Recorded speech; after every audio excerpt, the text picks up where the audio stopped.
Over here. תודה.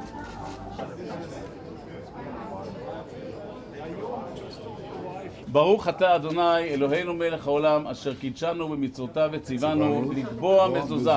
אמן.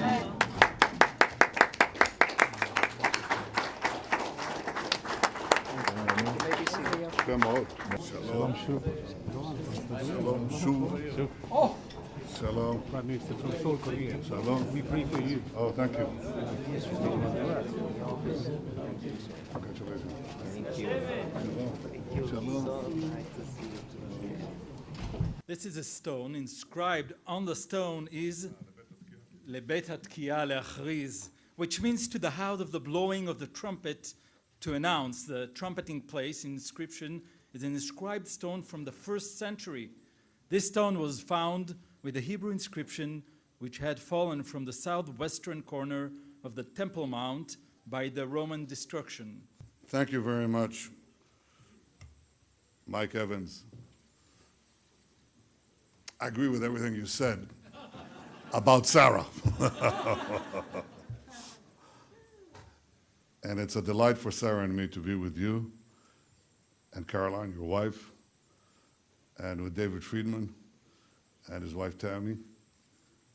I have to say that I said outside, see, David helps us with strategic depth, and Mike Evans helps us with strategic height. And both have a deep, deep heart. And we're grateful for your tremendous support, your love of Zion, love of Jerusalem. I know I have here so many friends who have the same passion, including the mayor of Jerusalem, Moshe. I was here as a child. I was here as a boy in these very buildings. It's magnificent what you've done. And of course, the deepest perspective, which I think guides all of us, is that this place is a few hundred meters from David City, a few hundred meters, same place, where 3,000 years ago, I read a book by Barbara Tuchman. I'm reading now her 5th book in succession. But the book that I recommend that you read is Bible and Sword. It's one of her earliest books. Did you read it, sir? You should read it, definitely. And in Bible and Sword, she makes an observation that the Jewish people are the only people in the world who live in the same land, speak the same language, have the same capital, and have the same religion as they had, with the same name, as they had 3,000 years ago. So Jerusalem, Zion, is the pulsating heart of our nation. It's where the Jewish kings ruled, where the Jewish prophets preached, and where the people of Israel prayed, and the people of Israel continue to pray. If I forget thee, O Jerusalem, we never forgot. We never forgot. And we came back. Quickly. Can you hear me? You have saboteurs here, Mike. It's good. Well, it's pre-election. You never know. So we came back, and 19th century, Jerusalem had a Jewish majority, and of course it created a great renaissance, which continued to grow, obviously, after we recovered our independence. When the city was under siege, they were sending convoys, and there were requests to divert our forces to other places and not to break the siege, because territorially there were other places. And Ben-Gurion said, no, this is Jerusalem. This is Jerusalem. And of course, we were able to lift the siege. And then 19 years later, also to lift the siege on the old city. And it's a reunited city, and I want to guarantee you, as long as I have anything to do with it, it will never be divided again, ever. Not going to happen.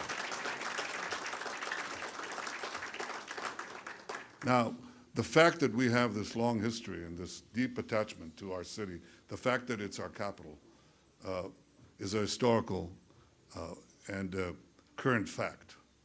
But it's amazing that it wasn't recognized, even though it's in front of everybody's faces.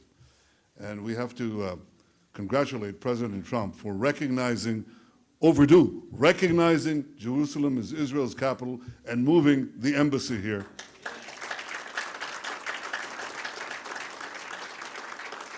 And we have to recognize also Ambassador Friedman's pivotal role in this action, and I do that again and again.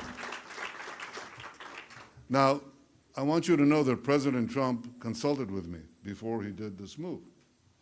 And he said, what do you think will happen? Will there be a lot of violence? Will be demonstrations, protests throughout the Arab world? And I said, look, I can't guarantee that there won't be such manifestations of protest, but I don't think so. You know, I just don't think so. Anyway, he did it. He did it. And what happened as a result? Nothing. Now, this wasn't the only place for which we had an historical attachment. There's another place. And that place had Jewish presence some 2,000 years ago, which continued until the 8th century, until a great earthquake shook us from that place. That place is the Golan Heights. We uncovered some 30 synagogues, ancient synagogues in the Golan Heights. Some have been remarkably reconstructed. And again, President Trump decided to recognize the Golan Heights as part of Israel, sovereign state of Israel.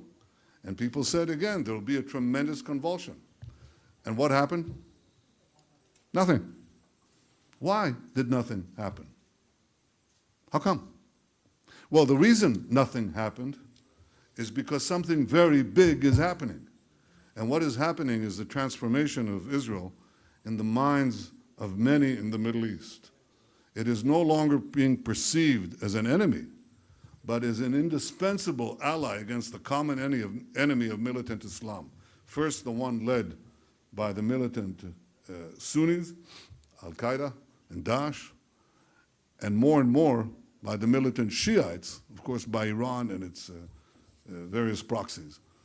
The Arab states recognize that this militancy is a danger to them, no less than it is a danger to us, and therefore they make common cause with us.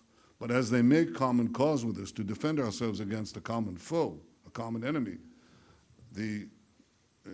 I would say the relations begin to normalize in other fields as well, not only to drive out the bad, but to foster the good, economic relations, technological relations, and other things as well. There is a clear shift, and that is important. It's important for peace. This is the way peace will ultimately be achieved. Now, the fact that we have common interests is not necessarily the same as common values. That is not necessarily the same. I do not claim that the Arab countries around us are Western European democracies. They are not. But they also understand that unless we cooperate, we could be threatened by a great evil power that would make the possibility of change, the hope for a better future for our peoples, something that will simply disappear and dissipate. But there is also the sharing of common values, and that's what we have here today. What we have today is the alliance of those who believe in our great Judeo-Christian tradition. We have no better friends in the world than our Christian friends. And I want to thank each of you for your friendship. And it's no accident that in Israel, that's the only place in the Middle East where Christians are free to practice their faith, complete religious freedom for all, and especially for Christians who are constantly under attack in the Middle East, constantly. You know, at the beginning of the 20th century, the Middle East had 20% of its population was Christian. It's down to 4% today, including in the city of Bethlehem, that used to be predominantly Christian, it's down to 20%. And what we want to do in Israel is to continue to guard the religious freedom of all. And our Christian friends recognize this, and they appreciate that for this reason as well. So thank you. Thank you for your solidarity, always. And I think it's also an important fact that you mentioned, Michael, that with the pictures that flashed on the screen for a minute, it's important to understand that Jewish political Zionism would not have been possible with the 19th century Christian Zionism that preceded it, and in fact helped steer the course of modern Zionism. It's a fact that when Herzl spoke at the beginning, I think in 1903 in London, his greatest supporters were Christian Zionists, including Lloyd George, including Balfour and others. So there is an intimate relationship between Christian Zionism and Jewish Zionism, and one helped make the other possible. I think that today we have a common cause not only to protect Christians and Yazidis and Muslims and Jews, obviously, everywhere, but to protect our view of a civilization that guarantees individual rights, guarantees democracies, guarantees individual freedom. These are the elements that guide us. What does Israel stand for? Freedom. Freedom. The freedom of a nation that reemerged from the ashes and from exile. The freedom of people to speak their mind. The freedom of people to practice their faith. This is what we stand for. Now, those who oppose us, which you mentioned, the new anti-Semitism, I think the best way to fight them is not merely to speak the truth, but it's also to expose these delegitimizers. Who do they stand with? Who do they stand with? They stand with Hamas, who shoots people in the back of the head in the square in Gaza. They stand with Daesh, who beheads people. They stand with Iran, the great protector of human rights. This is who they stand for. And I think that too has to be exposed. It's not only defense, it's also offense. And I would say, from my experience and everything, offense first. Offense first. Delegitimize the delegitimizers. You should do that everywhere, in the campuses, in the media, and here. So I welcome the opportunity to speak to the Friends of Zion. I welcome the opportunity to speak to our Christian friends, and I welcome the opportunity to speak to the press. Thank you. Thank you. Thank you. Thank you so much, Prime Minister Netanyahu. And now, ladies and gentlemen, please direct your attention to the screen in front of you.